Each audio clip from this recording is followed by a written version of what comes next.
Tennessee, however, in my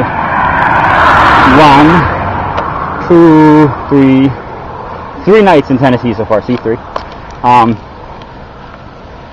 hasn't been as cool. First night in Tennessee, I tried to go to Spring Creek Campground, which is a stupid fucking name, because a spring kinda is a creek.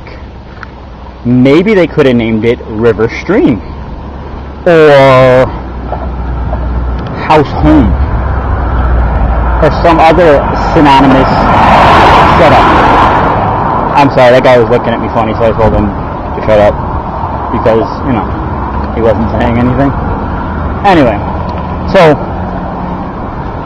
they don't tell you how far back in the woods the fucking campground is. They just say entrance here, and then you walk for a mile down a really steep hill. And then you get back there, and I'm not trying to like make redneck jokes or shit on anybody for being a hillbilly or nothing like that, because for the most part everybody's been really cool. But if I were gonna, you know, generalize, and well, not generalize, because I'd be talking specifically about him. He was it's borrowed from who was it, Jamie Foxx? Not a crackhead, but crackish. Not a redneck, but he was redneck-ish. He, well, first off, he let me think that he was gonna break. As soon as I go in there, I ask him what the price is, and that I said it's cool, and that I want to take a shower and look more pretty shit. And so I put the 100 out because it was the smallest bill I had. It was $20 for the campsite. I take the 100 out, I put it on the counter, and then he asks for my ID and all this other shit. He sees the fucking 100. He lets us talk for 20 minutes about the fact that I'm walking across country and, you know, just the whole shit that's going on, and my ID and this and that. And then, you know, after wasting 20 minutes of my time, which was, I don't want to say my time's valuable, but it was right at sunset. So if you had to do something stupid that he did, do it earlier, and then I can fucking react to it and fix it instead of being fucked over like I was. Anyway, so what he did was he decided to say that he couldn't break 100.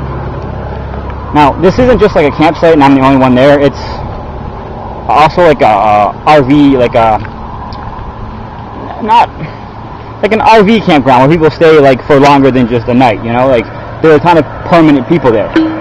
And there were also plenty of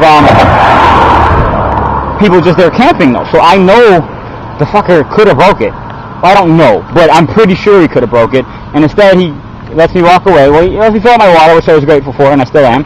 But then I'm walking away, and then he calls me back, which kind of aggravated me because I had to walk fucking back uphill and upstairs and carry my pack. He should have brought his fat ass to me.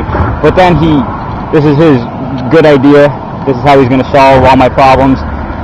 You can just walk up to BP and see if they'll break your 100, and then walk back and just put it in the night slot, and I'll let you camp like that, and then I'll just come back later when I make my round and pick up your money.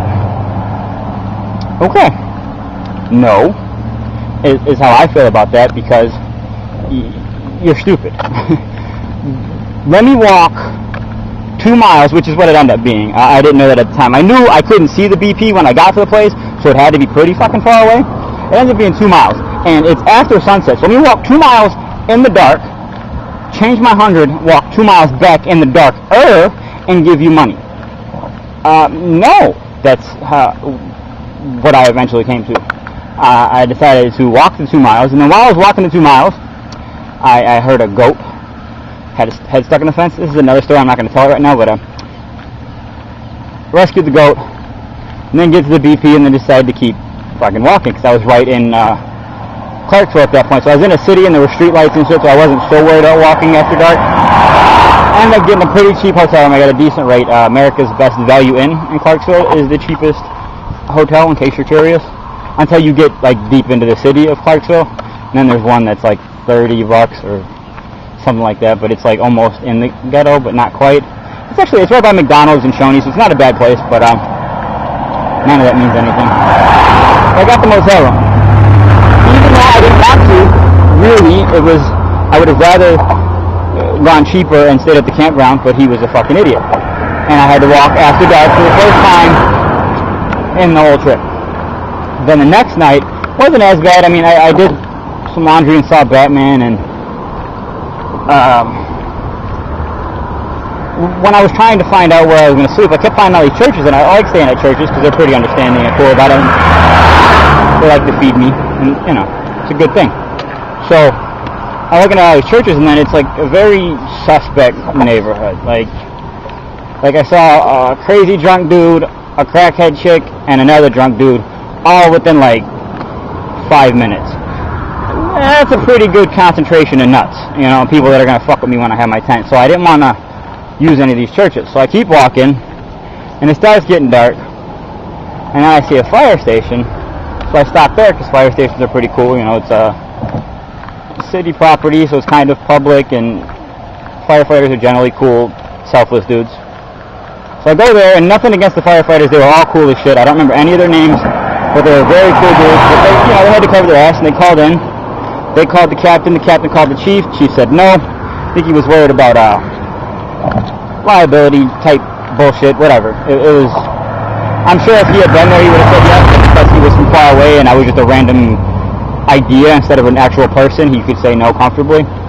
But they said no, and then I had to go and kind of trespass at a church. But I don't mind doing that so much because I'm a Christian and they're Christian, so it's kind of my church anyway, if I wanted it to be. I gotta adjust again.